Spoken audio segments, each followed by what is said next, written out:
சமூக அறிவியல் 4ஆம் வகுப்பு ஆற்றங்கரை அரசுகள். ஏற்கனவே நம்ம சேர சோழ பாண்டியர்களை பற்றி படிச்சிட்டோம்.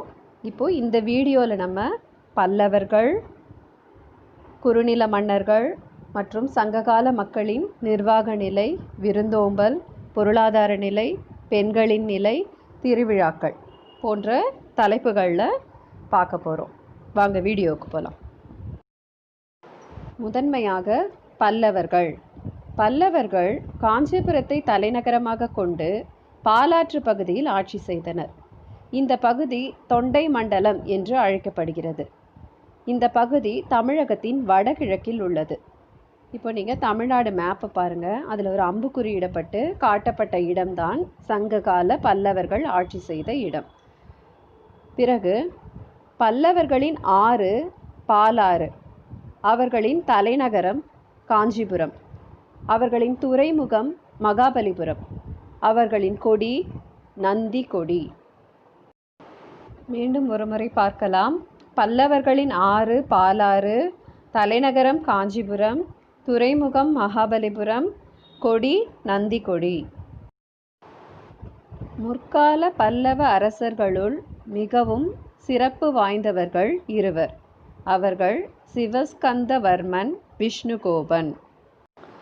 பிற்கால பல்லவ மன்னர்களுள் மிகவும் சிறப்பு பெற்றவர்கள் மகேந்திரவர்மன் மற்றும் நரசிம்மவர்மன்.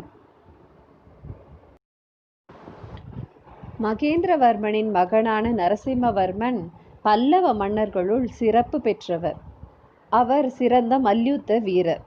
அதனால் அவர் மாமல்லன் என்ற பட்டம் பெற்றார். இவரது வீரத்தை போற்றும் விதமாக வரலாற்று சிறப்பு பெற்ற துறைமுக நகரமான மாமல்லபுரம், அதாவது மகாபலிபுரம் கட்டப்பட்டது. மகாபலிபுரத்தில் உள்ள வராக குடைவரை கோயில், புலிகுகை, பஞ்ச பாண்டவர் ரதம், அதாவது ஒற்றைக்கல் ரதம், இவையெல்லாம் பல்லவர்களின் மிக பெரும் சாதனைகளாகும். அடுத்து நம்ம பார்க்க போகிற தலைப்பு குறுநில மன்னர்கள். மூவேந்தர்கள் தெரியும், சேரர், சோழர், பாண்டியர்கள். இவர்களை தவிர்த்து சிறிய நிலப்பரப்பினை ஆட்சி செய்தவர்கள் குறுநில மன்னர்கள். இந்த பாடத்தில் குறுநில மன்னர்கள் என்ற தலைப்பில் கடையேழு வள்ளல்களின் பெயர்கள் கொடுக்கப்பட்டுள்ளது. அவர்களுள் மிகவும் முக்கியமானவர்கள் பேகன், பாரி, நெடுமுடிக்காரி, ஆய், அதியமான், நள்ளி, வல்வில் ஓரி. இதில் நமக்கு ஏற்கனவே தெரிந்தது முல்லைக்கு தேர் கொடுத்தான் பாரி.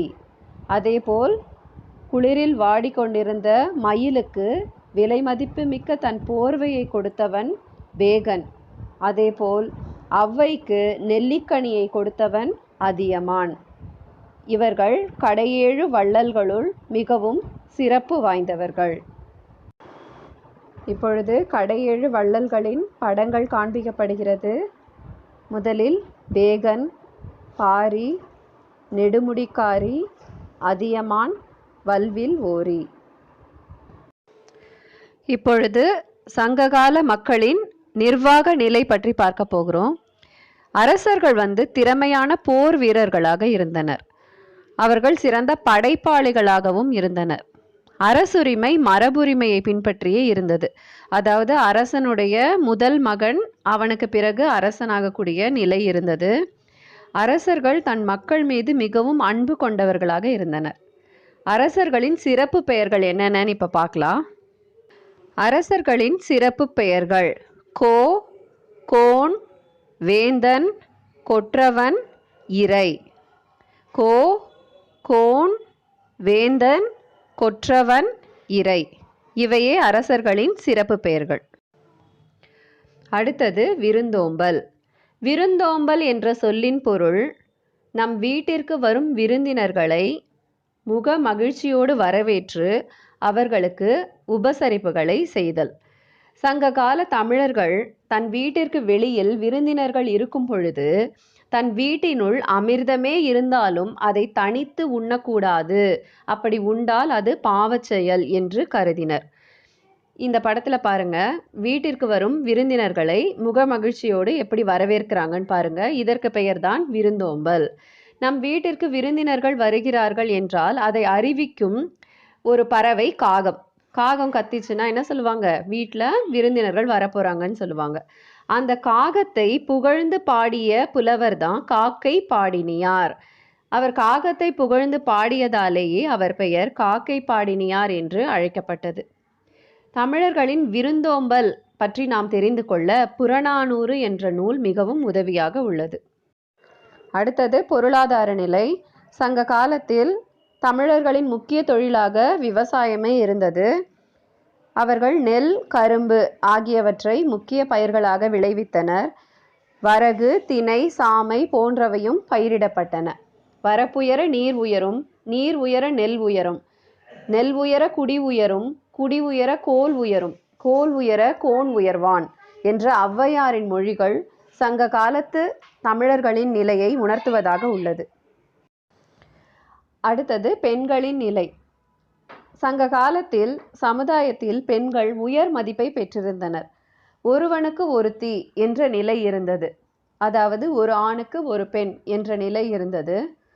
ஒரு பெண் ஒரு நாள் போர்க்களத்தில் தன் தந்தையை இழந்தாள். அடுத்த நாள் தன் கணவனையும் இழந்தாள். இப்படி மிகப்பெரிய இழப்புக்கு ஆளான அந்த பெண் 3வது நாள் தன் மகனுக்கு நெற்றி திலகமிட்டு போர்க்களத்துக்கு அனுப்பி வைத்தாள் என்று புறநானூறு கூறுகிறது. மேலும் சங்க காலத்தில் பெண்கள் புலியை கூட தங்கள் முரத்தினால் அடித்து விரட்டினர் என்ற செய்தியும் புறநானூறு என்ற நூலில் உள்ளது. அடுத்தது திருவிழாக்கள். சங்ககால தமிழர்கள் கார்த்திகை, திருவாதிரை, அறுவடை திருவிழா, இந்திர விழா போன்ற விழாக்களை கொண்டாடினர். பண்டைய காலத்தில் புகார் நகரத்தில் இந்திர விழா கொண்டாடப்பட்டது என்ற செய்தி பட்டினப்பாலை என்ற நூலில் உருத்திரக்கண்ணனார் என்பவர் கூறியுள்ளார். இப்பொழுது சங்ககால தமிழர்களை பற்றி பல தகவல்கள் தெரிந்து கொண்டோம். மீண்டும் அடுத்த பாடத்தில் சந்திப்போம். நன்றி.